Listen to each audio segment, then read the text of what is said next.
Leamos la palabra de Dios en Mateo, capítulo 6. Mateo, capítulo 6.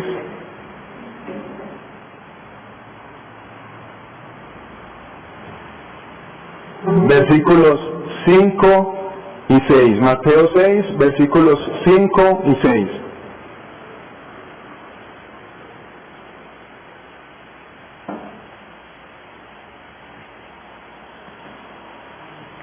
Leo yo para ustedes la palabra de Dios. Mateo 6, 5 al 6. Y cuando ores, no seas como los hipócritas, porque ellos aman el orar en pie en las sinagogas y en las esquinas de las calles, para ser vistos de los hombres. De cierto os digo que ya tienen su recompensa. Mas tú, cuando ores, entra en tu aposento, y cerrada la puerta, ora a tu Padre que está en secreto, y tu Padre que ve en lo secreto te recompensará en público. Les ruego que tomen asiento. En la mañana de hoy continuamos nuestra serie de enseñanzas temáticas sobre el tema de la santificación. Ya vimos los medios corporativos, es decir, los medios que Dios usa cuando la iglesia se reúne, perseverar en la doctrina de los apóstoles, es decir, la predicación bíblica, en las oraciones, cuando nos reunimos a orar congregacionalmente, en la cena del Señor y en la comunión unos con otros. Y estamos viendo hace unos domingos los medios individuales de santificación, es decir, los medios que Dios usa en nuestra relación con Él, privada, personal, nuestro caminar con Él. Ya vimos la lectura privada de la palabra de Dios y vimos cómo somos transformados mirando en el espejo de la palabra de Dios la gloria del Señor. Somos transformados de gloria en gloria, esa misma imagen que contemplamos en este libro. Y lo que hace el Espíritu Santo en la palabra de Dios es similar a lo que Dios hizo con Josué cuando cruzaron ese Jordán. ¿Cómo cruzaron Israel ese Jordán? Dios abrió ese el río Jordán, e Israel se asombró del poder que Dios había dado a Josué, y dice el relato que Dios engrandeció a Josué delante de los ojos de Israel. ¿Para qué? Para que Israel temiera a Josué y obedeciera lo que Josué dijera, Israel lo hiciera. Y eso es lo que hace el Espíritu Santo con Cristo en la palabra de Dios. Lo engrandece, lo glorifica ante nuestros ojos, de manera que lo admiremos y digamos, ¿quién como Cristo? Y le obedezcamos lo que Él nos mande a hacer. Y hoy pasaremos a ver el segundo medio individual de santificación, y es la perseverancia en la oración secreta. Ese es el título de la enseñanza en esta mañana. La perseverancia en la oración secreta. Y vamos a ver en primer lugar la oración secreta definida. ¿A qué nos referimos con oración secreta y con perseverar en la oración secreta? Jesús en cierta ocasión a sus discípulos da una parábola, la parábola de la viuda pobre y el juez injusto. ¿Y para qué Jesús les da esa parábola a sus discípulos? Para mostrarles la necesidad de orar siempre y no desmayar. Porque la Biblia nos manda a perseverar en la oración, velando en ella, a orar en todo tiempo con toda oración y súplica en el Espíritu, velando en ello, es decir, vigilantes, manteniéndonos en estado de alerta, no darnos por vencidos, renunciar al sueño si es necesario, velar en oración, orar sin cesar. Primera a los Tesalonicenses 5:17. Nunca paren de orar, oren en todo momento, en la calle, mientras cocinan, mientras cambian un pañal, mientras están en donde estén en todo momento orando. Pero hoy vamos a ir más allá y vamos a estar hablando de la oración en el secreto, en la oración privada, y es la que vemos definida en Mateo 6:5. Y cuando ores, no seas como los hipócritas, porque ellos aman el orar en pie, en las sinagogas, en las esquinas de las calles, para ser vistos de los hombres. ¿Qué situación se presentaba en los días de Jesús? ¿A qué mundo llega Él? ¿En qué mundo Él nace? Había unos personajes que eran supuestamente tan espirituales, que de repente iban por la calle, y cuando llegaban a una esquina, a un lugar donde se encontraban dos calles, y había mucha confluencia de gente, les daba repentinamente un éxtasis, y empezaban a orar, y a orar duro. Entonces la gente veía a esos personajes y decía, qué Señor tan espiritual, ojalá yo fuera tan espiritual como Él. Pero Jesús sabía lo que había dentro de esos corazones, huesos de muertos, no era más que una apariencia. Ellos amaban ser vistos por los hombres, esos eran los más espirituales supuestamente de ese tiempo, pero en realidad eran carnales, y amaban ser vistos, ser escuchados por los demás, y que los demás los aplaudieran, los recompensaran, y paraban de pie, no es que paraban arrodillados en humillación, no, de pie para que más los vieran. ¿Y dónde estamos nosotros? Si cuando venimos a la iglesia y no oramos en privado, y estamos de pie todos orando, o conectados a la reunión de oración, pero cuando no oramos en privado, estamos jugando el mismo rol de estos hipócritas, orando para ser vistos por los demás, y supuestamente estamos también haciéndolo en privado cuando no es verdad, y solo venimos a hacerlo en público. Y dice Jesús, mas tú, versículo 6, ¿a quiénes está hablando cuando dice tú? ¿Cuál es el contexto de Mateo 6:6? ¿A quiénes está dirigiendo? Recuerden Mateo 5, Jesús subiendo al monte, habla a sus discípulos y abre su boca y les enseña. Jesús está hablando aquí a sus discípulos, a los que han tomado su cruz, se han negado a sí mismos, han muerto al mundo y están siguiéndole. A esos discípulos está hablando Jesús. Cuando ores, entra en tu aposento y cerrada la puerta, ora a tu Padre. Ven el contraste, los hipócritas aman orar para que los vean, pero los discípulos de Jesús han muerto al orgullo, han muerto a la hipocresía, no buscan el aplauso de la gente, buscan orar y que nadie se dé cuenta, orar en privado, orar en secreto. Entran en el aposento y cerradas la puerta oran a su Padre. En algún lugar de privacidad, de retiro, vemos por ejemplo que Isaac salía al campo a orar, o Jesús subía a una montaña, o se separaba a lugares desiertos, o Pedro nos dice Hechos que subía a una terraza. Son diferentes lugares, pero un lugar que sea de retiro, donde no podamos ser observados, donde no podamos hacer ostentación de nuestra jerga y conocimiento teológico, donde podamos evitar distracciones, donde no seamos oídos y tengamos mayor libertad de abrir nuestro corazón delante de Dios. Es a eso que Cristo llama oración privada, oración secreta, orar en el secreto. Eso no quiere decir que el único lugar donde se pueda orar es en el secreto. Ya hemos visto que debemos perseverar en las oraciones congregacionales. Pero mis hermanos, quien no se dedica, quien no se separa para orar en privado, no va a poder mantener un espíritu de oración durante el día. No va a poder estar orando sin cesar en todo tiempo, lo que no empezó a orar desde temprano en el día. No va a poder seguir orando sin cesar. No va a poder mantener un espíritu de oración si no se es consistente en apartar un tiempo diario en un lugar tranquilo para dedicarnos única y exclusivamente a estar con nuestro Padre en oración. y debemos leer la Biblia con un corazón sensible. Aquí Jesús dice, ora a tu Padre.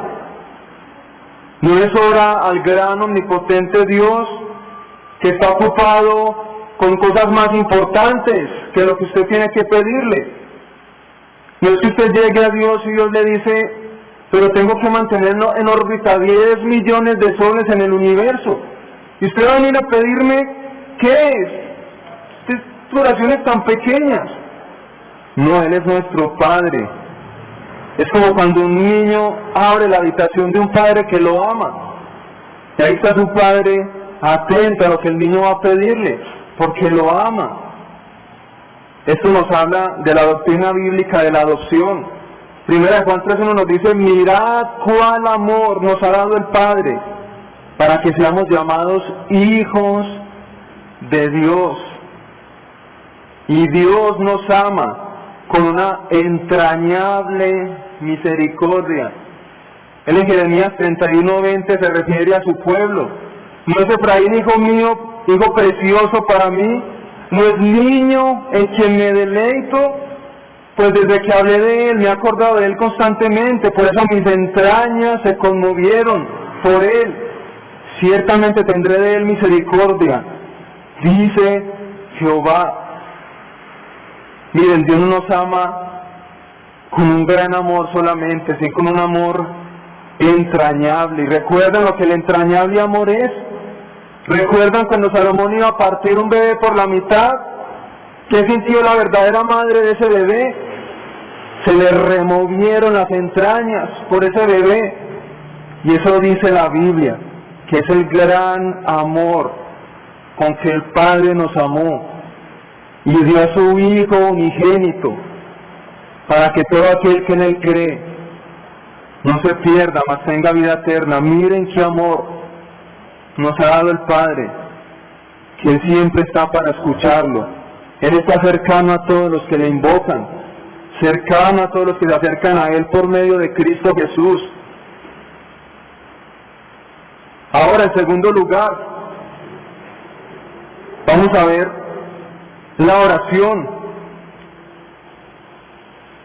de nuestro Señor Jesucristo. Y para eso vamos a ir al Salmo capítulo 2. Vamos a ver el ejemplo que Jesús nos deja de su vida de oración. Pero eso empieza mucho antes de que Él se hiciera carne. El Salmo capítulo 2, versículo 7. Dice, yo publicaré el decreto, es decir, el autor nos está diciendo, voy a comunicarles el plan eterno de Dios, su decisión, su voluntad. Jehová me ha dicho, mi hijo eres tú, Salmo 2:7, yo te engendré hoy, pídeme y te daré por herencia a las naciones, y como posesión tuya los confines de la tierra. La pregunta es, ¿de quién está hablando aquí el salmista? ¿Quién es el protagonista de este salmo? No sé cuántos han escuchado la interpretación de que este texto está hablando acerca de nosotros, y que nosotros somos los que tenemos que pedirle a Dios por herencia a las naciones, y que si tenemos mucha fe, Él nos puede dar hasta un país, porque Él lo ha prometido, que a sus hijos va a darle países por herencia. Pero recuerden, la Biblia se interpreta con la Biblia. ¿De quién está hablando aquí en el Salmo 2:7? ¿Quién es el protagonista? Este es un salmo mesiánico y es citado por los apóstoles en Hechos 13:33, diciendo que cuando Jesús resucitó, cumplió este salmo segundo: mi hijo eres tú, yo te he engendrado hoy. Él ha cumplido esta palabra resucitando a Jesús de entre los muertos. Es decir, que el protagonista de este salmo es nuestro Señor Jesucristo. ¿Y quiere decir acaso que la segunda persona de la Trinidad, nuestro Señor Jesucristo, fue creado? Hubo un momento cuando Él no era Dios y vino a ser creado por el Padre. y por lo tanto no es Dios porque no es eterno. No. Recuerden que era en el principio con Dios y era Dios, pero se hizo carne y habitó entre nosotros, y su trono es eterno y para siempre. Lo que está hablando aquí es que fue engendrado, como lo leímos en Hechos 13:33, cuando Él es levantado de entre los muertos. Dios cumple esa promesa.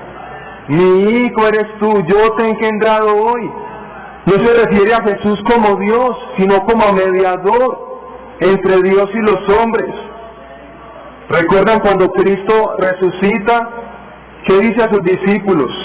Toda potestad me ha sido dada en los cielos y en la tierra. Ahí está el cumplimiento del Salmo 2. Mi hijo eres tú, yo te engendré hoy, pídeme y te daré por herencia a las naciones. De eso está hablando este Salmo. Está hablando de la vida de oración de nuestro Señor Jesucristo. Está hablando de cuando Él cumple su rol como sacerdote. Él es levantado de entre los muertos y es exaltado por el Padre. Sus discípulos lo ven ascendiendo y es recibido en el cielo como un poderoso y victorioso Salvador. De hecho, dice Romanos 1:4, que Cristo fue declarado Hijo de Dios con poder, declarado, no hecho, según el Espíritu de Santidad, por la resurrección de entre los muertos. Es con su resurrección que Dios le declara Hijo de Dios con poder y promete darle todas las naciones en herencia. Pero si Jesús hace que promete darle Dios las naciones por herencia, pídeme. Eso es una ley del reino de los cielos, que hasta la cual nuestro Señor Jesucristo le sometió. El Padre dice, pídeme y te daré. Dios no va a dar lo que no se le pide. No vamos a hallar si no buscamos. No se nos va a abrir la puerta si no tocamos. Pídeme. Esa es la ley, la regla. Y esa palabra es cumplida en Hechos capítulo 2, cuando dice la palabra de Dios en el versículo 5, que había gente de todas las naciones bajo el cielo, reunidas, luego de que Jesús resucita, luego de que Él es recibido en los cielos, luego de que Él dice a sus discípulos que perseveraran en oración, esperando la venida del Espíritu Santo. Están muchos de naciones bajo el cielo en Jerusalén, y viene el Espíritu Santo a los apóstoles, a los que estaban allí reunidos, y empiezan a predicar las maravillas de Dios a estos que estaban de todas las naciones reunidas, y se convierten muchos de ellos, y unen a Dios a la iglesia como 3,000 personas. Ven, el Padre cumpliendo esa promesa a su Hijo, pídeme y te daré por herencia a las naciones, y de esas naciones muchos fueron añadidos a la iglesia ese día de Pentecostés. Y esa promesa alcanzará su máximo cumplimiento en la segunda venida de Cristo, cuando veamos una gran multitud de todas las naciones, tribus, pueblos, lenguas, delante del trono, en la presencia del Cordero, clamando a gran voz, la salvación pertenece a nuestro Dios, que está sentado en el trono, y al Cordero. Salmo 2:8, pídeme, dice el Padre a Cristo, y te daré por herencia a las naciones. ¿Qué nos está enseñando aquí el Espíritu Santo? Que debemos pedir para obtener de Dios su gracia, su bendición, y eso nos da ejemplo nuestro Señor Jesucristo en esta tierra. Incluso Dios hecho hombre, la segunda persona de la Trinidad encarnada, se sujeta a ese decreto de pedir al Padre para recibir. Cuando Él es bautizado, dice Lucas, que habiendo orado, después de ser bautizado, orando, el cielo se abre y el Espíritu Santo viene sobre él. Es ungido por el Espíritu Santo. Ven, orando es que él lo recibe. O cuando en Marcos capítulo 1, versículo 35, luego de haber estado todo un día de actividad, él se levanta muy de mañana, siendo aún muy oscuro, y sale, se va a un lugar desierto, y allí ora.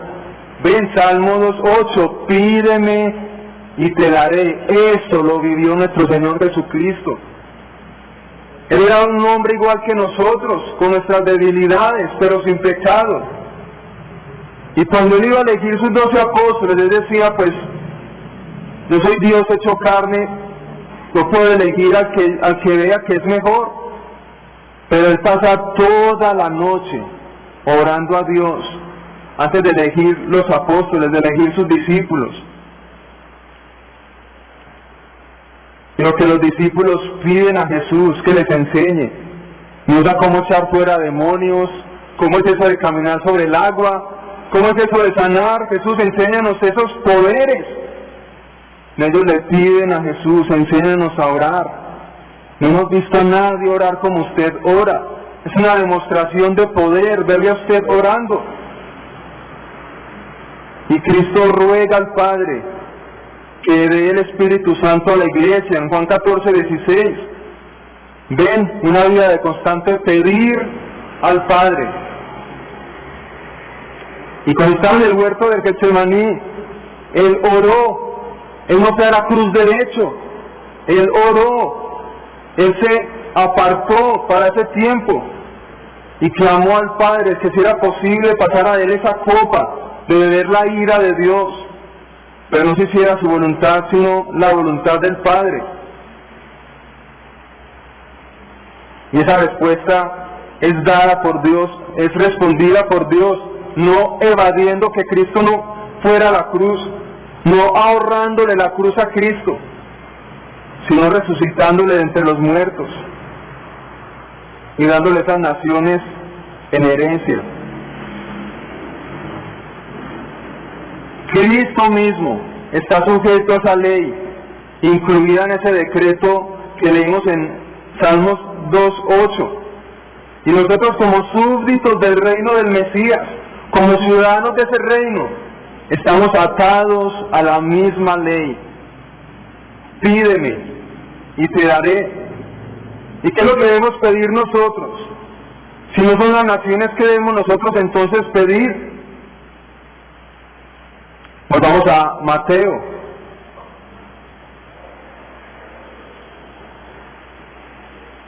En Mateo capítulo 6 nos pone a orar en el secreto. Y en Mateo capítulo 7 nos dice, versículo 7, pedid y se os dará, buscad y hallaréis, llamad y se os abrirá. Todo aquel que pide recibe, y el que busca halla, y al que llama se le abrirá. ¿Y qué es lo que debemos nosotros pedir?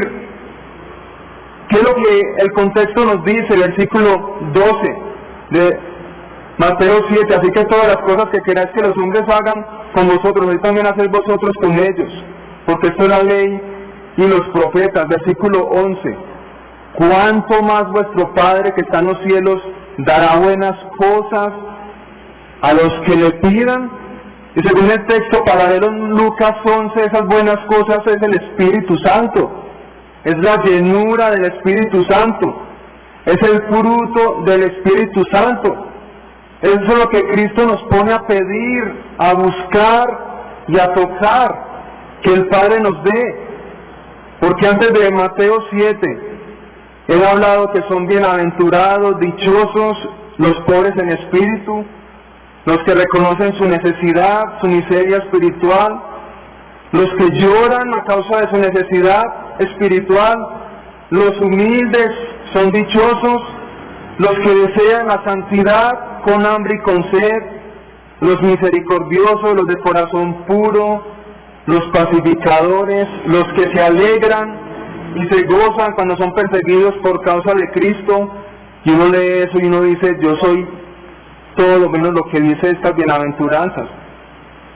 Y Jesús llega al Mateo 7 y pide y nos manda, pidan gracia, pidan este fruto en sus vidas, búsquenlo, llamen por él, como ciudadanos del reino de los cielos, como yo mismo lo he hecho.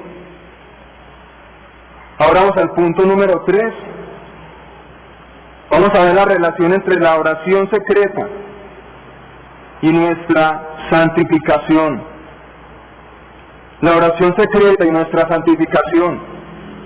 La santificación tiene dos componentes, dos partes. Hay una parte negativa, que es hacer morir lo terrenal en nosotros, y una parte positiva, que es cultivar esas virtudes que nos asemejan al carácter de Cristo, que nos dan esa forma de ser como nuestro Señor Jesucristo. Y la oración cumple a cabalidad esos dos propósitos, esas dos partes de la santificación. Es importante en cuanto a la parte negativa, porque nos ayuda a luchar contra el pecado. ¿Recuerdan ustedes cuando Jesús dice que todos iban a escandalizar, sus discípulos se iban a escandalizar acerca de él, la noche que iba a ser entregado? ¿Cómo responde Pedro? ¿Cómo responde Pedro? Aunque todos te negaren, aunque todos salgan corriendo, yo me voy a quedar firme. Si me toca morir por usted, voy a morir. ¿Qué le dice Jesús? Mentiroso. Usted no tiene ese deseo. No, Jesús le dice, tu espíritu está dispuesto, pero, o sea, del corazón, usted quiere estar conmigo hasta el fin. Pero Pedro, la carne es débil, se está rodeado de debilidad y tiene que velar, tiene que mantenerse en estado de alerta. No puede dormirse esta noche, Pedro. Porque el espíritu está dispuesto, pero la carne es débil. Y ahí vemos a nuestro Señor Jesucristo, de rodillas ante Dios, cuando Él podía pedirle 12 legiones de ángeles. Si eso sigue la numerología romana, si es la misma cantidad de soldados que tiene una legión romana, Jesús podía pedir 72,000 ángeles esa noche, y el Padre se los daría. Pero ahí estaba Cristo, en oración, luchando, preparándose para ese momento, mientras sus discípulos estaban durmiendo, vencidos del sueño. ¿Y a quién se dirige Jesús en su amonestación cuando todos estaban durmiendo? A Pedro. Pedro, ¿no has podido velar conmigo siquiera una hora? Y Pedro aprendió la lección de que puede tener las mejores intenciones del corazón, pero si no está velando, puede caer en terribles pecados. Debemos abstenernos de esos deseos carnales que batallan contra el alma. Son ejércitos de tentaciones, son multitudes de pecados que están batallando contra nuestra alma. Y por eso debemos estar vigilantes, despiertos, alerta, en oración privada. Y aquí viene la pregunta: ¿tiene usted la costumbre de traer esos pecados que más le duele cometer contra Dios, que Dios ha revelado en su palabra? ¿Tiene usted la costumbre de traérselos a su Padre en oración? Señor, ayúdame, soy muy irritable, fácilmente exploto ante la provocación. Señor, ayúdame con la envidia. Me da dolor en el alma ver cómo los demás prosperan y yo no. ¿Qué pasa? ¿Trae usted esos pecados específicos? ¿Trae usted los pecados de pensamientos perversos que pasan por su mente y usted permite que se asienten en su mente y lo sigue trabajando durante el día? ¿Trae usted esos pecados delante de Dios, delante de su Padre? Porque el interés de su Padre es que usted sea santo. Santos seréis, porque santo soy yo, Jehová vuestro Dios. Su interés, el interés del Padre, es que usted sea como Él, que sea santo. Eso es lo que Él quiere escuchar de sus labios cuando usted se acerca a Él, porque eso es lo que Él sabe que es lo mejor para su alma, para su vida. Pero recuerden, santificación no solamente es tratar con el pecado, sino cultivar esas virtudes que caracterizan un carácter cristiano, una forma de ser como Jesús. Y eso es lo que Jesús nos promete en Lucas 11:13. Vuestro Padre Celestial dará el Espíritu Santo a los que se lo pidan. Quiere decir que usted tiene que pedirle a Dios que le dé su Espíritu Santo porque no lo tiene. O sea, es creyente, pero tiene que pedirle a Dios que luego de ser creyente le dé el Espíritu Santo, porque no lo tiene. No. Dice Efesios 1:13, que los que han oído la palabra de verdad, el Evangelio de vuestra salvación, han creído en ese Evangelio, han sido sellados con el Espíritu Santo de la promesa, ya lo tienen. Pero lo que Jesús nos manda a pedir son esas cosas buenas que solo el Espíritu Santo puede conceder al creyente. Eso debe ser el contenido de nuestra oración. Y de Mateo 7 hacia atrás hay un listado de peticiones. Hay un peligro de nosotros pedir y no recibir porque pedimos para gastar en nuestros deleites. Pero entonces podemos corregir esas peticiones para nuestros deleites y reemplazarlas por las peticiones que a Dios le interesan y que encontramos en Mateo 7. Usted puede ojear las páginas de Mateo 7 hacia el 5. Pedirle que le libere de la hipocresía, del afán y la ansiedad, de la idolatría, de la mundanalidad, del rencor, del adulterio, de los pecados sexuales, de la infidelidad dentro del matrimonio con la mirada, de ese enojo pecaminoso que los lleva a insultar y a maltratar a otras personas cuando se enoja. Y de ahí para atrás usted va leyendo, esto me falta, esto me falta, esto me falta, esto me falta. ¿Y qué dice Dios? Pide, busca, halla estas cosas. Yo me deleito en responder esto. Es el fruto del Espíritu, el que vemos abundantemente en la vida de Jesús, el que debe brotar en nosotros. Ese amor, ese gozo, esa paz, esa paciencia, esa bondad, esa mansedumbre, esa templanza, descrita en Gálatas 5. Mis hermanos, ¿cuáles son esas áreas de su vida que debe ser desarrollada? Está orando por eso. Esa es su meta, esa es su ambición, porque es con hambre y con sed que se debe buscar la justicia, el crecimiento en santidad. Y aquí viene la combinación entre la lectura de la palabra de Dios y la oración. Cuando usted ora, usted no está escuchando la voz de Dios. No es que usted ore y empiece una voz en el cuarto a decirle, Guillermo, Guillermo. Así no es como Dios se comunica con nosotros. Se comunica con nosotros a través de la palabra de Dios. Y usted ora. Y usted abre las páginas de la Biblia. Dios, ya pedí esto. ¿Qué tienes tú que decirme? ¿Quieres que usted no es terminar y salir sin haber escuchado a Dios que es lo que le iba a responder? Es escucharle. Y en su lectura diaria, consecutiva, ordenada de la palabra de Dios, de Génesis a Apocalipsis. Usted, por ejemplo, le tocó en este día, por poner un ejemplo, el último capítulo, el primero de Reyes, donde enseñara la historia de cómo muere un rey malvado, el rey Acab. Se puede decir, pues, ¿esto qué tiene que ver con mi vida? ¿Qué tiene que ver con que no me han pagado unas cuentas que me deben? No tengo con qué responder las deudas.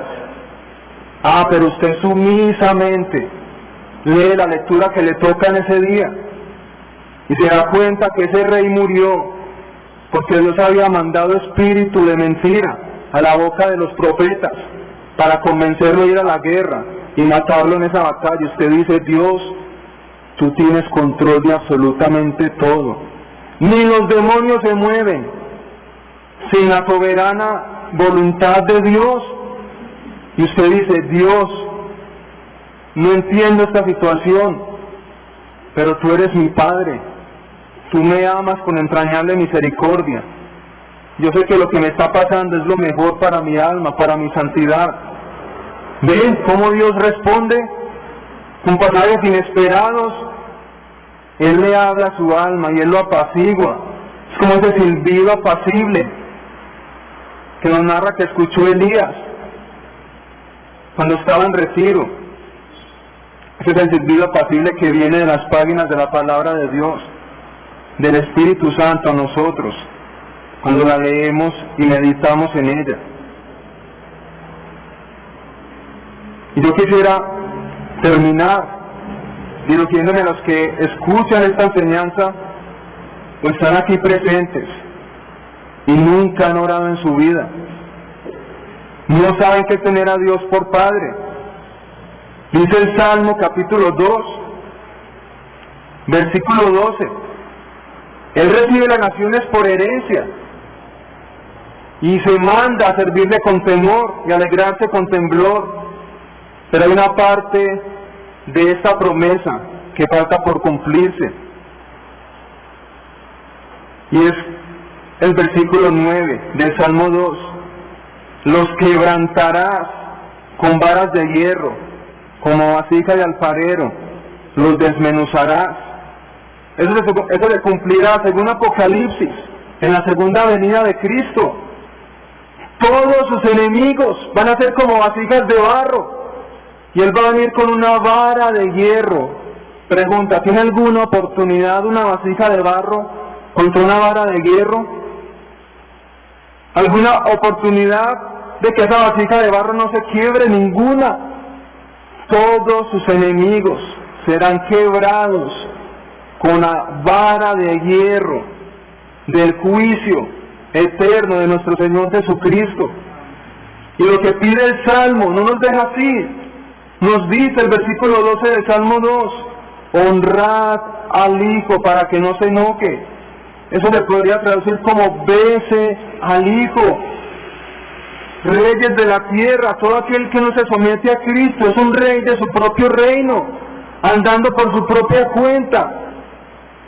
Y ese rey rebelde contra Cristo, esa persona que no cree en el Señor Jesucristo, debe honrarle, debe besarle, debe rendirse, debe postrarse ante Él y reconocer que solamente Cristo es Rey, para que Él no se enoje y perezca en el camino, pues se inflama de pronto su ira.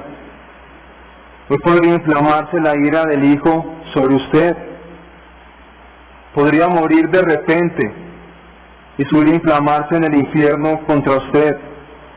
Pero le da oportunidad ahora, cuando usted tiene aún vida, de que se incline y bese al Hijo, es decir, que crea en Él y se arrepienta de sus pecados, porque son bienaventurados todos los que en Él confían. Vamos a terminar en oración. Señor, queremos darte gracias por ese inmenso y costoso privilegio que es poder acercarnos a ti, oh Dios, como un hijo a su Padre. Un honor, un privilegio, una bendición que costó la sangre de tu